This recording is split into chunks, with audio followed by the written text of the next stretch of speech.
Welcome, folks. Jay Haft here. Episode 14, Beaver Dam, the state of Wisconsin, a corrupt criminal enterprise. This is a true American horror story. These are all my opinions, like usual, every episode. I want to show my sign here. So if you can help, it would be greatly appreciated. I'm going to start out talking about why the DNR wants the dam gone. We know in 2002 they did, and it's one of those things. It's like an objective, a goal. You know, it's like, this would be a great thing for humanity and mankind, because Beaver Dam Lake originally was a marsh before they put the dam in, and they wanted to turn it back into a marsh. But the problem is that the people who own property on the lake, they would have their value of their property, greatly diminished. A lot of these people work their whole life, to buy those properties and enjoy, a good life. So I want people to share all the episodes if you can, because we need to get this out to as many people. Okay, I'm going to start on a light note, and then unfortunately it's going to change. This is a letter I received from the Wisconsin Historical Society. And it says, "Dear Mr. Haft, congratulations, your bar or brewery has been selected among the best bars and breweries for inclusion in Bottoms Up. A history of approximately 75 Wisconsin bars and brewery written by national award-winning authors Jim Drager and Mark Spells. After visiting more than 250 select places and screening countless offers, we have chosen your establishment, an exemplary of the Wisconsin tavern experience. The Wisconsin Historical Society Press will publish your book in 2012. I thought that was a great honor that they were going to, put my building, into that there. So I originally said I was going to have around 20 to 50, but some of them went a little long. So I'm thinking about 20 episodes. This is an article of Mark Dudzik, the DNR, from Robert Davis. And it says, subject Beaver Dam Historical Building. So even though I got my historical status, it says, Mark, I was told you're a person I need to talk to concerning enforcement action for removal of a building that is situated on the bed of Beaver Dam River and is a possible historical building. Monday evening, December 15th, City of Beaver Dam Council passed a downtown redevelopment project that will remove 11 buildings or either the bed of the river and floodings. And then it says, South Central Regions initiating an enforcement action to order the removal of this building from the riverbed. The building adjacent to the Fountain Inn, which shares a common wall, is evident structural failure. Part of it could fall in the river, and the owner has agreed to sell. The building has historical significance, I'm told. We SR was told the tavern owner that we intend to proceed expeditiously with an enforcement action to obtain removal of his building from the riverbed. The owner has been told that if he chooses not to participate in the city project, which I consider blackmail, then he would personally be responsible for the cost of removal of his building with no compensation for the building's value. And that's kind of what they told everybody, City of Beaver Dam will be the responsible party for the removal of the other buildings. I understand the city has different requirements for dealing with historical buildings. I need to learn about the procedures and requirements for taking this enforcement action involving a historical building. I would appreciate you contacting me as soon as possible and meeting the building owner in the near future, informing them we'll be seeking removal of his building. I want to be able to be factually accurate as possible when I talk with him. I have spoken with Chip Brown, but need to know the department's requirements in the situation." And then Chip Brown, he worked for the Wisconsin Historical Society. This is another one. Excuse me. Okay, from Megan Correll, sent to Edwina Kavanaugh, Mark Dudzik, Ken Johnson, Paul Heinen. Fountain Inn demolition, Beaver Dam. Edwina is correct that we never heard back from the Wisconsin Historical Society. Chip Brown did leave one voice-off remark, but they never followed up on his return call indicating that I was the lead, which he should have known based on the multiple-page letter with many exhibits provided by me in compliance with Chapter 44 negotiations. There never were any. Edwina, please feel free to give me a call for this matter. I didn't get a chance to review the referral that SCR started drafting before I left for maternity leave and I only have that on email copied here. The hard copy file is at home with me because I was ambitiously thinking that I'd get to it too soon. My hard file contains my copy of what was sent to WHS, to the Wisconsin Historical Society. If you'd like to review, in my opinion, DNR has fulfilled its obligation to negotiate. I run this past Joanne Kaltenberg, Ted Dawson, and they agree. However, please let me know if you concur, because Tom and Joanne did not independently review Chapter 44 historical preservation requirements, and stating that we just send it over. I can get you the file. Megan can provide better info on the documents released by Wisconsin Historical Society. So they were conspiring, to take my building again. This is from Rob Davis to Jim Congdon, Kenneth Johnson, subject Beaver Dam properties. I'm just going to read part of this. It says, one building over the river is threatening to register his building as an historic structure. I wouldn't consider that a threat or a crime. What would this do to remove efforts? I wouldn't think the State Historical Society would register a building given its condition and status. I don't think there is anything we can do about this. If the city buys a building, what would happen if there were environmental issues that come up with them? Well, I kind of went into that in the past. They're in violation of the Environmental Protection Act. I assume the owner would be responsible. I would think that the city would want to go through an assessment before purchase. The status of the building would have an effect on the value of the building. Yeah.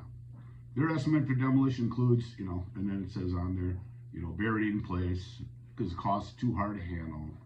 And it was, as far as the periods, I kind of went over that. And they said about the disposal, if it's in the floodway, I recommend you talk to Dennis Mack. So, a bunch of people, again, the DNR are so busy with all this important stuff. And then this is another email from Robert Davis to James Congdon, Tuesday, November 25th. Beaver Dam is historic register, it says on there. Ken stopped by a little bit ago and talked to me about the ER bar. He thought that a contact to the National Historic Register to notify them that building is in violation of state law would be beneficial. We're not sure how to contact them. However, would you be able to try to make this contact? The only idea I had was to contact our DNR archaeologist, Mark Budzik, and to see if some contact information would be helpful. So they're willing to go to all kinds of levels. I mean, to the National Registry, because it was on not only the State Historical Society, but the National Registry of Historic Places. And then this is when I was placed on the Wisconsin Historical Registry. And the reason I did this is because, they told me I couldn't fix my building. So I actually, and they said they had applied for a grant. So I just, okay, I can't fix it. So, I knew if I got this historical registry that I could fix my building. So, because of the false threats, the fear of ultimatums, and the fraudulent statement, which created the losses in my building in that 5 months. Otherwise, I probably could have opened up. Another thing was Furchall's building was ready to collapse and they didn't want him to fix it. So it says, already on the State Historic Registry, the fountain owned by Jay earned a spot in the National Registry of Historic Places, September 30th. The fountain was placed on the National Registry of Historic Places in January. The Department of Natural Resources informed Hape of his intention of seeking court order removal of his building while it's located in the floodway.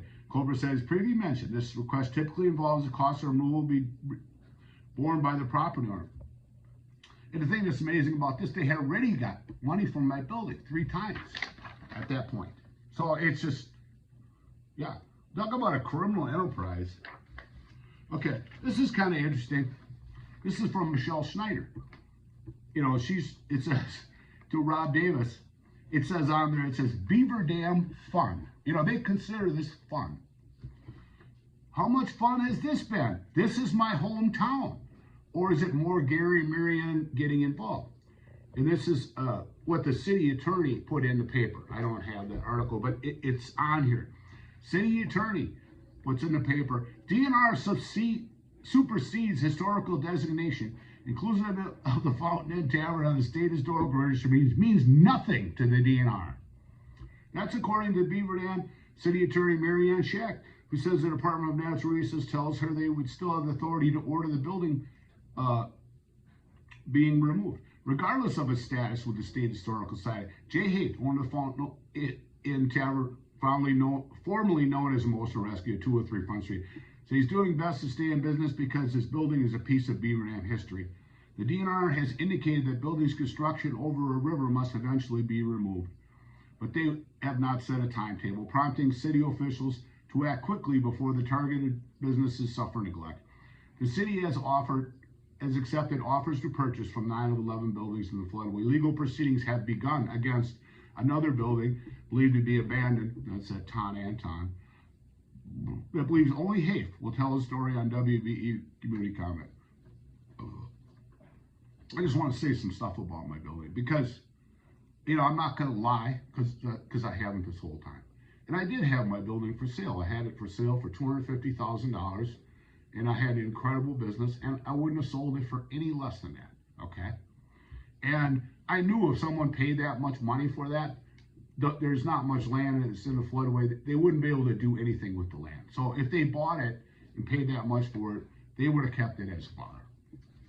Okay, and this is another one too. It's just constant. This is another press release in the city.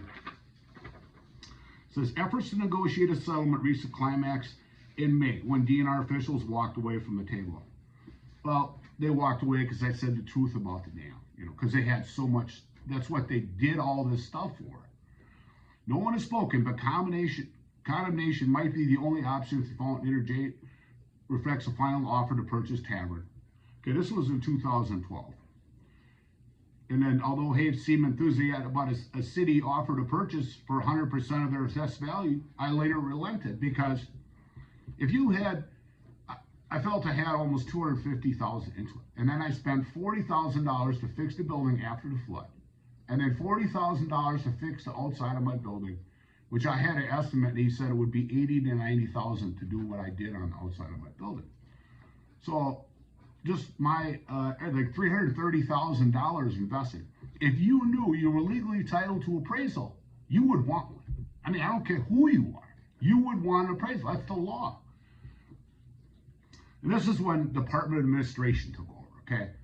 And, you know, I pissed off Scott Walker, and I'll explain that in here. But it's one of those things that, you know, they took everything to another level. It says the Department of Administration contacted me and told me they're making funds available for projects that be directly related to the 2008 funding because they need more money. Said Beaver Dam Mayor Tom Kennedy. Department Administration, the DNR and the city are acting as partners in this project. None of the funding will come from city taxpayers. Although reimbursement for relocation was at one point on the table, Kennedy indicated that no such payment would be offered. And this is an interesting point, because if they would have come in and told these people, they could have, you'll see that they finally got their relocation 5 years later. I mean, it's like in the HUD report, which I'm kind of building up to that. But it's just one of the things that, you know, DNR is going to buy your building, tell you to salvage it, and then all of a sudden, oh, you're not going to get relocation, even though they got paid for the money. You know, it's just incredible. This is when the DNR enclosed, they find an option to buy my building. They never actually sent me the contract I signed back because they're clever, they're sneaky, diabolical. And it says here, you find an option agreement to purchase your building. Well, the DNR dragged this on for 2 years, okay? And what they did was, they had a guy do an appraisal. Their idea of appraisal, the DNR, is have someone drive by and look at the building and say, oh, it's worth so much money. Never came in at first. And this is why, you know, and like I said, the DNR really didn't want to buy it because they don't buy buildings. They give the cities money, and they knew the city got the money because, like I said, they said the TIF one. This is from Ken Johnson, Paul Hyman, Fountain and Demolition. This was a meeting I had. I contacted Scott Fitzgerald on here, and you'll see his role in here, and you'll be surprised. But I'm going to get to that coming forward. It says, Paul, sorry I missed you. I bought Lloyd as a human shield. When we got there, I was surprised to see Senator and Representative Fitzgerald also waiting. Jay immediately started with the attack. What are you doing to me President Obama couldn't do? He went on to say how he was abused. They don't care about the people. They never did. It's just, I don't know how you could. These people actually work for the citizens. I told him the obvious and that the buildings were coming down around him. Further, I told him where we are and what can I do to make it better. He said he wanted fair market value for his property and relocation benefits. According to the mayor, this is what Tom has always said on there to make me look bad. According to the mayor, Jay seemed to think fair market value is twice what the city offered. They have to give you appraisal. That's the law. They get the grant, the free money. You have to follow the law. Senator Fitzgerald gave Jay his card and said they would be in touch. We part is not the best of friends, but it was civil. And it says, how did your chat go with Jay Friday? Thanks, Megan and Gwina. Sounds like all the attorneys are coming to the same conclusion. I don't know if you know this, but the demolition of adjacent building is ready to start last week. Secretary Frank, he was the secretary of the DNR, I believe, at the time, Board of Commerce, one or two. Lloyd Egan, Paul Heinen, and myself attended a ribbon cutting event last Thursday.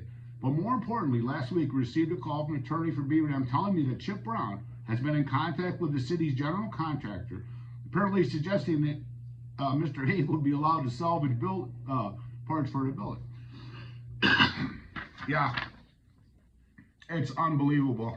The stuff they put me through, but see, they only put in the paper what was convenient. Now Tom did. You know, he's an expert at those falling in. So the DNR came in by me, Jim Condon and Ken Johnson, and they weren't the worst people that worked for the DNR. Ken Johnson originally told me, he says, get a civil rights attorney when this whole thing first started, because, you know, he's following his marching orders too. And it says, they told me they were sorry for the threats. They admitted the threats, and they said that I could stay if I wanted to. You know, and when you go back and you look at it, it says that the city didn't understand their safety response. And the city was responsible for the failure of the dam because the city owned the dam. And then the DNR, kind of like, if you look at my Bass episode 12, how they, you know, they didn't care about the floodplain, even though they knew it was in there. But they wanted them to remove the dam. And that's one of the things they kind of squeezed them on that, where, you know, they said that they had to go with the dam failure analysis. It didn't exist, you know. And okay, kindly confirm that appraisal has been done on the fountain inn on June 11th. The DNR made an official offer to purchase for an undisclosed amount. Should he accept the offer, he would no longer be obligated the cost of the building's removal. You know, it's threats, fear, and ultimatums. Well, if you don't sell it for, you know, it's unbelievable. It just keeps going and going and going. Well, the city, you know, they got, Department of Administration got some more disaster funding to buy my building, which you can't get duplicate funding, and this would be the third time for that. They came in and it said it's a voluntary sale on the part of the seller. So it's not entitled to appeal or relocation rights under Wisconsin eminent domain or federal laws, which may occur under condemnation. If you do condemnation, you have to do, but neither implies nor states that the offer is rejected by the seller, the property be subject to condemnation proceedings issued by the city of Beaver Dam. Those are threats again. And it says they want to pay me $94,000 because you go back to the addendum, which I had in earlier. No seller would receive more than their assessed value, you know, because they blackmailed them out of their property, and in no way we could treat Jay fairly. So this is an addendum the city put on there, you know. So it just, I'm not going to sign it. I'm not gonna, it's just constant. And this is about Department of Administration. This is what I wrote. I knew what they were doing was illegal, so I went down and talked to Jack Sanderson, the head of the Wisconsin Relocation Department. He agreed with me that I was entitled to relocation. So together we went into Mark Williams' office, who was in charge of the emergency funding. You know, these people that don't care about anybody, they always put, you know, I hate to say it, certain politicians always put somebody in a position that they know feels opposite of what the law is and whatever. It's, I explained to him all the federal laws in detail. He didn't care. He stated HUD told him that everyone was to be treated equally, not legally. I asked him who from HUD told him this, and he said he couldn't say. At this time, HUD and the Department of Administration were involved in a conspiracy and a cover-up. At this time, Mr. Williams was breaking the federal law, attempting to give out grant funding illegally, breaking all federal grant procedures and the Uniform Relocation Act, and HUD was okay with it because it's just a huge conspiracy, and they're trying to cover up everybody's ass involved here. And he was breaking both state and federal law, appraisal laws, and the Fifth Amendment of the Constitution. Maureen Thurman, she's the lady that worked for HUD down in Chicago, signed a contract in the federal court, the grant for $260, exactly what they received on there. And I'm going to go into that here. So this is another press release, and you know, we know who gives these all up because this is when the third time they got received funding for my building. Okay, when you fill out a grant, you have to use it for what you apply for, okay? You can't just take the money and send it somewhere else. City officials in Beaver Dam were using leftover grant from the 2008 floods to pay for upgrades on the north side lift station. Okay, so it explains that it's flood recovery money. That's according to Mayor Tom Kennedy. It says the Department of Administration has given the city a verbal agreement that money originally intended for the purchase of a fountain and tavern could instead be used for a lift station. The fountain was construction over the Beaver Dam River a century ago and is in modern violation of state status. Owner Jay Haft has rebuffed buyout attempts from both the city and the state in the past few months. The DNR could order the structure down at any time, and Haft will be responsible for demolition costs. Kennedy says upgrading the lift station will help alleviate the funding in the city. Well, flooding in the city. Well, the thing with this is, what's really interesting is, they got the money, and once again, because they made them sign this addendum. They couldn't sell it, couldn't buy my building because they treated everybody illegally. This is another page. I'm kind of bouncing around here, but like I said, I'm getting down to my last 4 episodes, and I want to focus each one of those in the right perspective. Okay, the negotiation of a written agreement, Department of Natural Resources, DNR, far-ranging discussions with the DNR City and the Beaver Dam Area Development Corporation offers are near conclusion. An amicable solution allowing for the development of the former Waco building, removal of water impeding properties and flood susceptible properties, assurance of adequate remaining property owners' rights and grant funding communities accessible. They don't care about the people in the community. Challenges of litigation would be costly, would prevent potential grant funding, and would prevent developers from moving forward on present and future projects. Arriving at a formal agreement with the DNR prior to the proposed plan moving forward. So, like I said, it all goes to the Waco building. The developer with $200 million.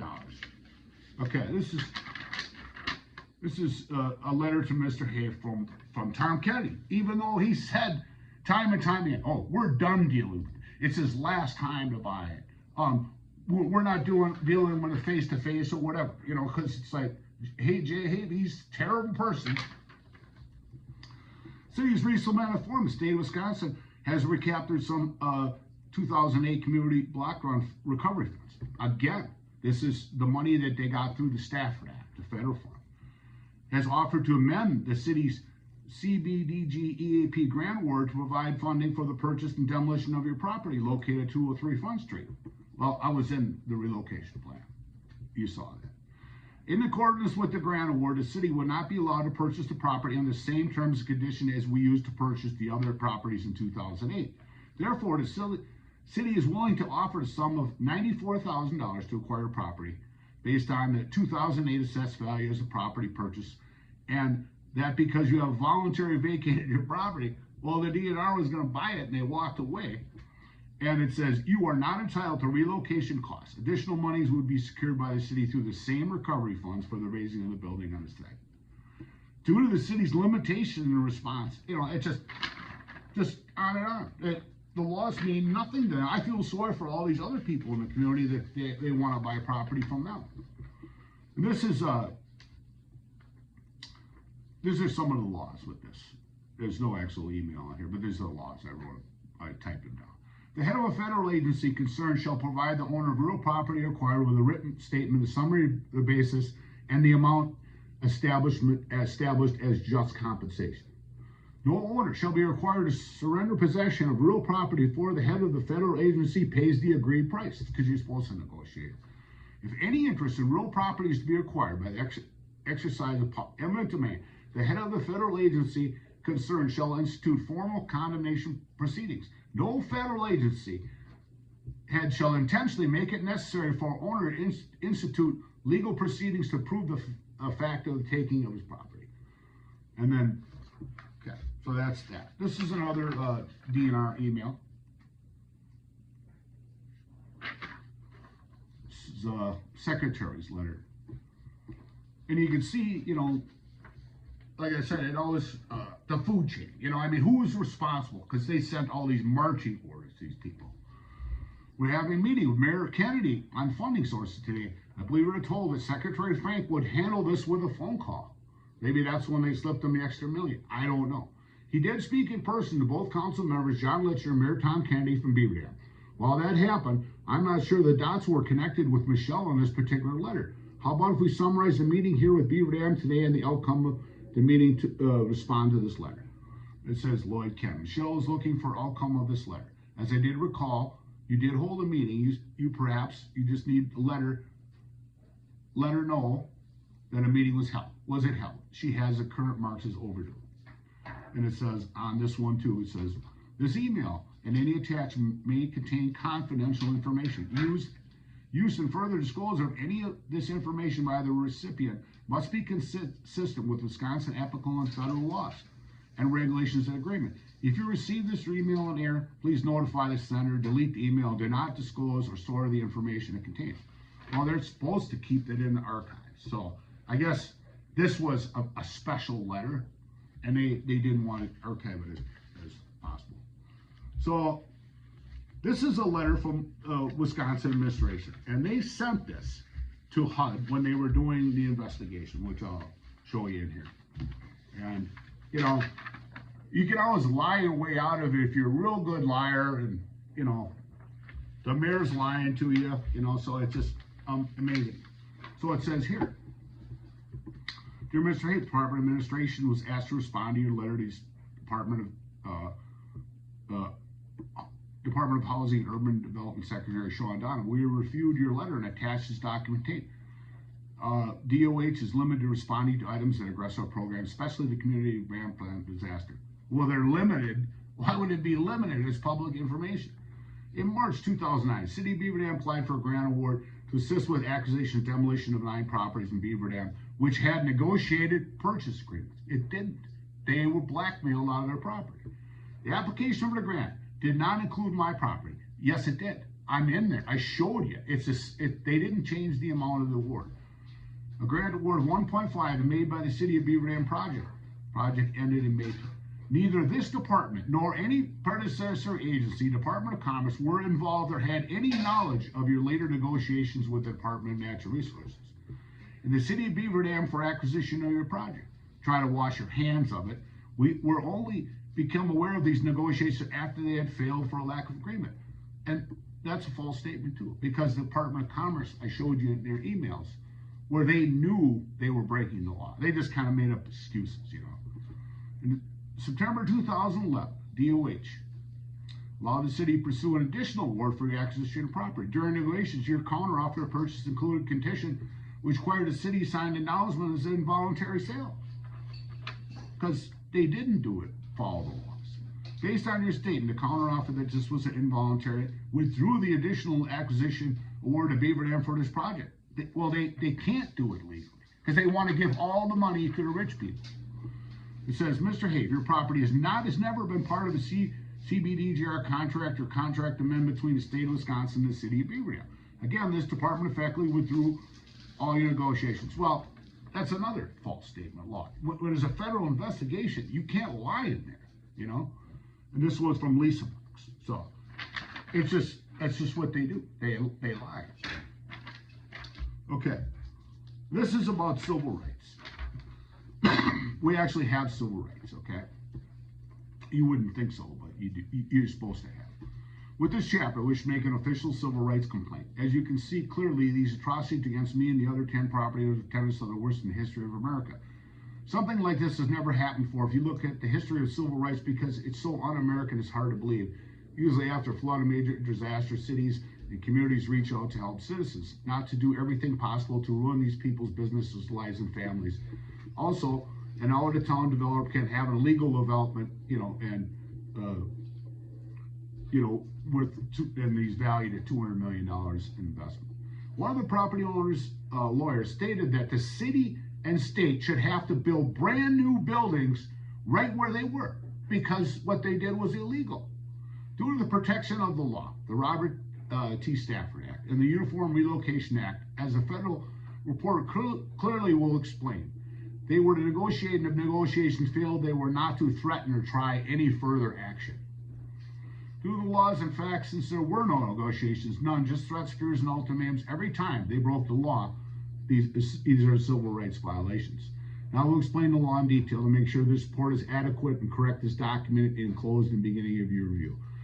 The statute makes it a crime for any person acting under the color of law, state ordinance, regulation, or custom to willfully deprive from any person to those rights, privileges, or immunities secured or protected by the Constitution of the United States, like the just compensation. Conspiracy against rights. The statute makes it unlawful for two or more persons to conspire to injure, threaten, oppress, or intimidate any person of any state, territory, or district in their free exercise and enjoyment of any right or privilege secured him by the Constitution of the laws of the United States. A participant in any program or activity receiving federal assistance, which they got 3 times my village. Then comes qualified immunity, which is always a civil rights issue. There is clearly none, because the qualified immunity, the police have this too. If you can prove that the officer or the people who work for the state were working, in the best in the situation, that they didn't know what they were doing. So if you know what you're doing, or like if you're a police officer, stuff happens so fast. It's hard to react to stuff like that. Okay, the religious right and protection clearly states always the state's immunity, because this case deals directly with the federal assistance money the state received. The Commerce Department, Wisconsin Department of Minister clearly also don't qualify because of these individuals. Mark Williams, Jim McKeep, Jim Farmer, all knew the law and clearly provided in previous emails, and also in Jack Sanders' deposition. I might get into that. There's clearly no immunity in this case, just liability. I believe the conspiracy was just proven in approximately 200-page chapter, not one meeting, repeated meetings, emails, legal documents. The motive and intent is clear. It is not a simple conspiracy, but a wheel conspiracy with many spokes. As the city of Beaver Dam, the Wisconsin Department of Commerce, the Wisconsin DNR, the Legislative Auditor, the Governor's Office, HUD Wisconsin, HUD Chicago Field Office, WIDA, and more. In this conspiracy, there could be as many as 50 people involved, especially the Wisconsin DNR, which has dozens involved. The part that makes it so disturbing that Wisconsin received $150 million in disaster funding, not to ruin business owners, their businesses, and their families, but to help try to recover from flooding, which I feel a lot of it could have been avoided because of the city and DNR's negligence and actionable negligence. There's a lot there, but okay. Okay, this is another one I wrote. I, Mr. Hay, feel my constitutional rights have been violated to the greatest extent. The constitutional rights of other 10 property owners have been extremely violated too. Now I will list the civil rights violations against me. City did not negotiate after flood.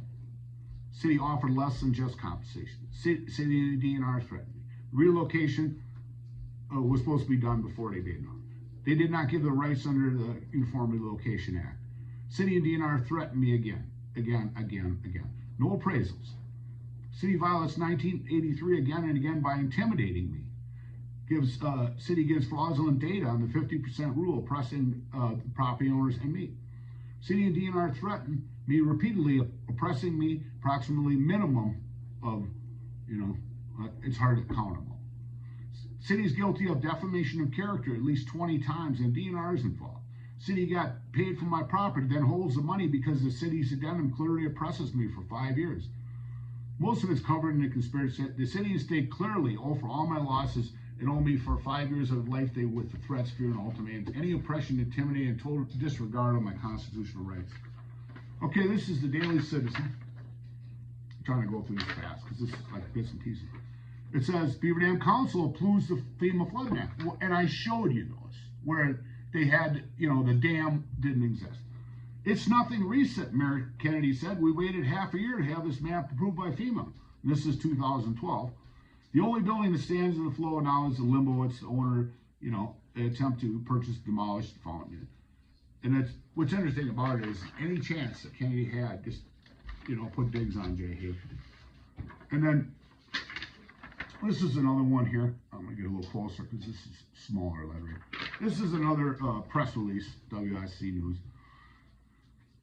The city of Beaver Dam may be getting a lot of grant help for its downtown revitalization project. In addition to the original community to block grant, where the city was hoping to get $500,000, and it says they got the 2.69 with my building in it because it's in the relocation plan they used. A third possible revenue source of grant money is the stewardship grants through the Wisconsin Department of Natural Resources, according to Director of Administration John Summers. This will go toward the acquisition of the 9 downtown property, which comes to $777,000. So it's interesting here again. I couldn't prove this, but I think I'll be able to show you that they possibly got that. So that'd be like 5 times, I guess, phase 1 building. This is another DNR email. This is just a slew of people here from the DNR. Rod Davis, Paul Heine, Dan Hunt, Jim Collins, Pam Bursek, Susan Joseph, the Dam Lady, Lloyd Egan, Kenneth Johnson, Gregory Matthew, Heather Gotcher, Greg Hendricks, Beaver Dam demolition funding. Link is below from the Beaver Dam's local paper. Apparently $2 million of it is for the downtown demolition, and the other 1.7 for another project, for the WIDA project. But they didn't apply for the money. They gave that money out of there. Okay, I had an email and a phone message. City confirmed the article, let you know regarding information about the flood wall from the article. I had a conference call with the city and FEMA yesterday based on the results of the call. The city will likely move forward with their plan to construct the wall. So I just want to put that one because it had HUD in there. So, okay. And then, you know, early on when I showed you the article when Guy Burlingame said that the city wanted to apply for a variance to develop the Wyco building. Like I said, I'm just kind of throwing bits and pieces here. This is from Jim and Cheryl Condon. And this is to Tom Kennedy. Let's meet at 10 p.m. at City Hall. And any of your staff who would like to attend are welcome. Rob as discussed, your variance request with floodplain staff. The department cannot support a variance for the Wyco building because it could create a potential safety issue for the occupants of the building. However, we feel that the building can be flood-proof so that a variance is not necessary to allow development of the building. Rob will explain his position on there. And then it's one of those things that they didn't flood-proof the building, you know, and they couldn't issue a variance. Okay, it says, this is from Tom Kenny Road. Yes, Jim. Let's meet on Wednesday. I will be off in Jamaica from the 3rd to the 11th, my daughter's wedding. I'm free any time after that date. Is any other BD officials welcome to partake in discussions? That would be a preference since we all come from different angles in the matter. And it says on the bottom from Condon to Tom Kennedy. Would you be able to meet with me and Rob Davis on July 2nd? You know, so that's interesting. They were having fun in Jamaica. And when I finally did, the HUD ruled in favor. The city actually ended up buying my building, you know, and they received the funding for the 4th or 5th time. And I made an open request letter because I wanted my appraisal, okay? You know, and it says, I'm a receipt of your open records request dated May 14th, 2013. City of Beaver Dam has no records responsive to your request. If you have any information, please feel free to call. So you have to beg for their copy of my appraisal for my building? Yeah. No one should ever have to go through all this. Yeah, and thanks, folks. And then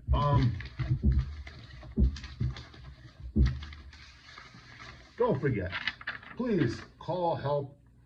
I mean, save us, the whole country, from all this insanity.